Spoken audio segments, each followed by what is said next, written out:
2013 metais Lietuvos vaikai masiškai norėjo vieno dalyko – puponautų. Tai nebuvo nei brangus žaislas, nei naujas telefonas, nei kompiuterinis žaidimas. Tai buvo maža pupelės formos figūrėlė, kuri buvo dalinama kaip dovana. Bet būtent ta dovana privertė tėvus parduotuvėse išleisti daug daugiau pinigų, nei jie planavo. Šiandien kalbama apie puponautus. Mažas figūrėlės, kurios atrodė kaip žaidimas vaikams, bet iš tikrųjų buvo labai rimtas žaidimas su tėvų piniginėmis. Jeigu augai Lietuvoje tuo metu, kai visi rinko, keitėsi ir medžiojo puponautus, tikriausiai prisimeni tą jausmą. Maža pupelės formos figūrėlė, kurie oficialiai nieko nekainavo, bet kažkokiu būdu tapo vienu geidžiamiausių vaikų žaislų Lietuvoje. Gal net iki šiol stalčiuje turi vieną užmestą puponautą. Bet šiandien į šią istoriją žiūrėsim ne kaip į vaikystės prisiminimą, o kaip į vieną geriausiai suplanuotų rinkodaros kampanijų, kokias Lietuva yra mačiusi. Per artimiausias minutės pamatysi, kaip Maxima panaudojo vaikų norus, psichologiją ir labai paprastą matematiką tam,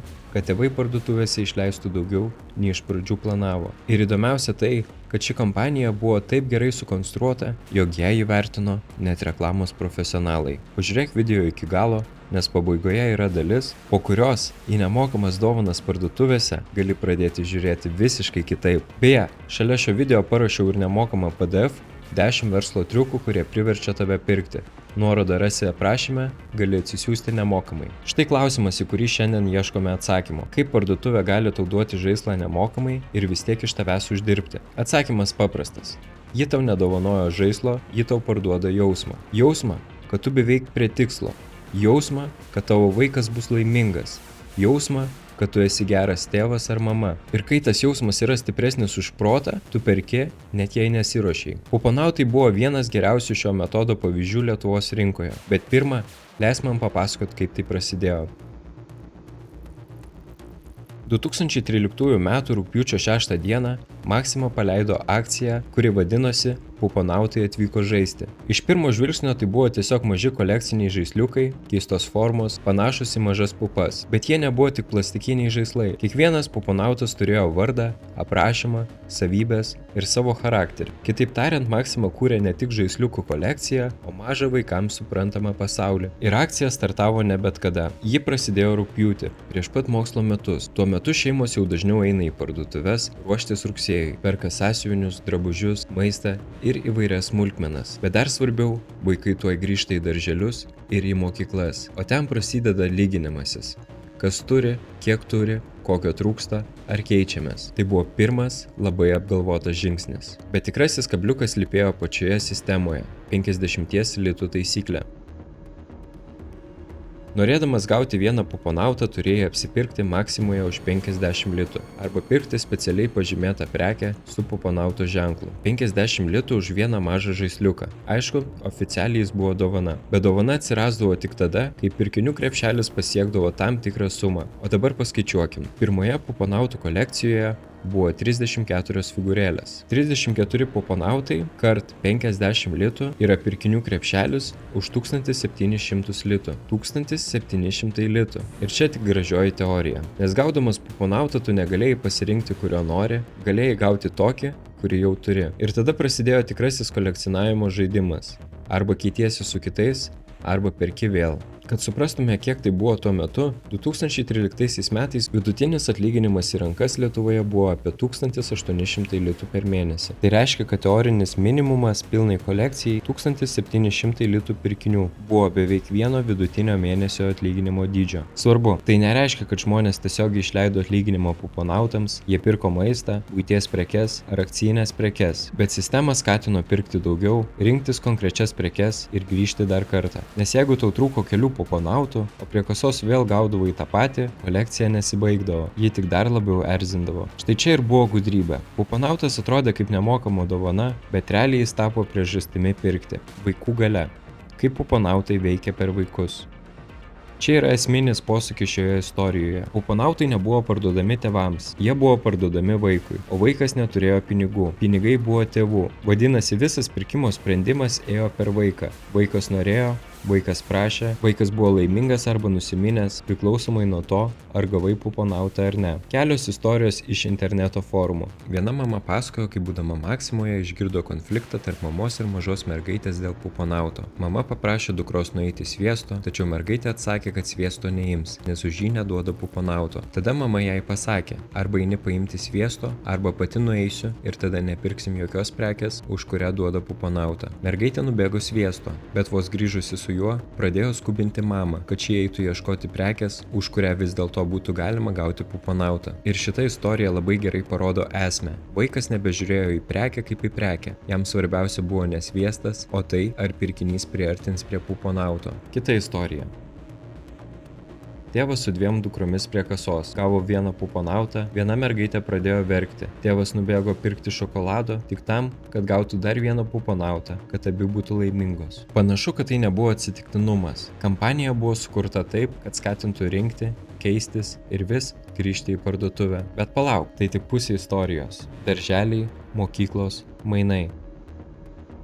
Kai puponautai atkeliavo į tėvų rankas, jie iškart persikėlė pas vaikus, o vaikai juos nešė į darželius ir į mokyklas. Viena mama forume rašė, vasarą mums pavyko išvengti puponautų, į Maksimą neidavome, bet rugsėjį dukra pradėjo lankyti darželį ir ten. Beveik kiekvieno vaiko spintelėje buvo puponautų dėžutė, iš 22 vaikų nerinko tik 2 ar 3. Ji rašė, kad pasijuto nugalėta ir ėmė pirkti. Tai vadinasi socialinis spaudimas. Vaikai nori ne žaislo, jie nori priklausyti grupiai, nori turėti tai, ką turi kiti, nori keistis, rodyti ir kalbėti apie tai. Puponautai tapo socialinė valiuta. Reti ar trūkstami turėjo didžiausią emocinę vertę, o kuo arčiau pilnos kolekcijos, tuo sunkiau sustoti. Tai yra žinoma psichologijos taisyklė. Kuo daugiau jau turime, tuo labiau norime užbaigti. Pažymėtos prekės. Buvo dar vienas sluoksnis, apie kurį mažai kas kalba. Puponautą galėjai gauti ne tik apsipirkęs už 50 litų, bet ir nusipirkęs specialiai pažymėtas prekes su puponautų ženklu. Tai reiškia, kad kai kurie produktai tapo labiau pageidaujami, ne dėl kokybės ar kainos, o dėl to, kad ant jų buvo puponauto ženklas. Ir Maksimos atstovė viešai patvirtino, kai kurių šių prekių pardavimai augo nuo 14 iki keliasdešimt procentų. Ir jei manai, kad puponautai buvo tik figūrėlės, labiausiai klysti dabar. Limonadas, jogurtas, dribsniai. Maksima nustojo dalinti puponautus tik prie kasos. Personažai pradėjo rodytis ant produktų. Buvo limo puponadas. Gaivusis gėrimas su puponautų veikėjais ant pakuotės. Buvo puponautų jogurtai, puponautų dribsniai, puponautų sūreliai. Vaikas nebepirko tiesiog limonado, jis pirko puponautų limonadą. Ir tai buvo skirtingas dalykas. Tas pats principas, kurį naudoja visos didelės korporacijos, Disney veikėjai ant saldainių, superherojai ant makaronų. Kai personažas ant pakuotės, vaikas to nori dar labiau ir tėvai perka. Antroji banga. 2014 metai. 2013 metų akcija buvo tokia sėkminga, kad 2014 metais Maksima grąžino puponautus su naujais personažais. Kai pirmoji akcija veikia taip gerai, ją kartoji su naujais veikėjais, kad tie, kurie rinko pirmą kartą, norėtų rinkti vėl.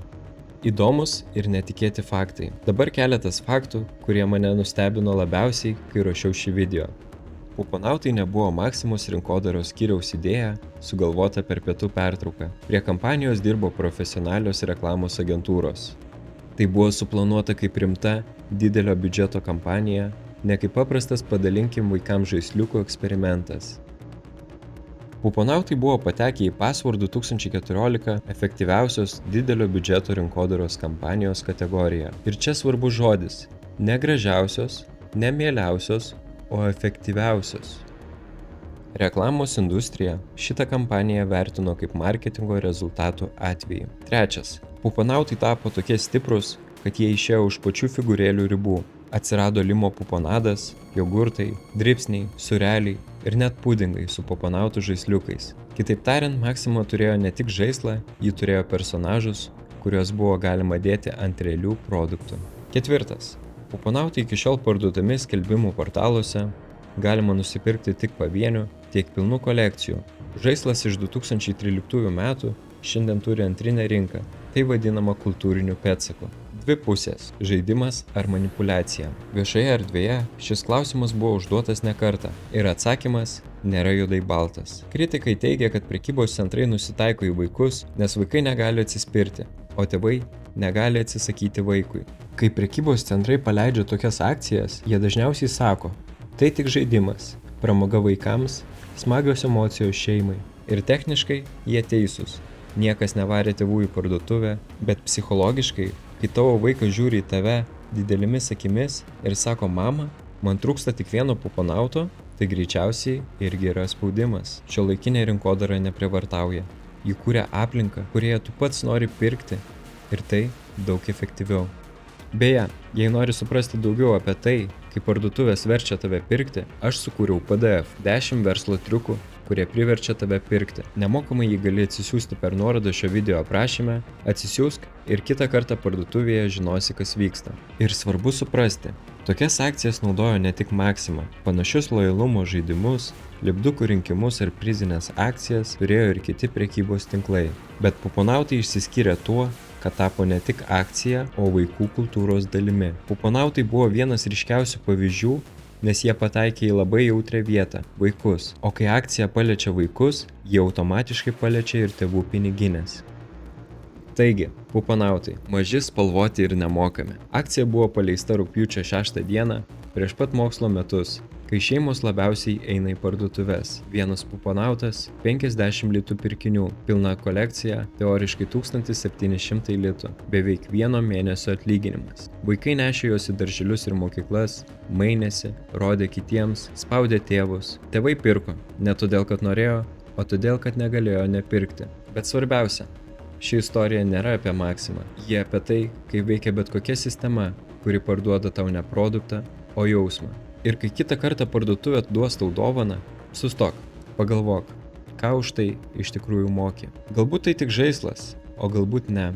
Jei šitas video privertė tave bent trumpam pagalvoti apie tai, kaip stipriai mus veikia nemokami dalykai, parašyk komentaruose, ar pats turėjai puponautų, ar juos rinkai, o gal tavo tėvai iki dabar prisimena, kiek dėl jų teko sumokėti Maximoje. Man tikrai įdomu išgirsti tavo istoriją ir jei dar neprenumeruoji kanalo, padaryk tai dabar. Čia kalbam apie tai, kaip iš tikrųjų veikia verslas, pinigai ir psichologija.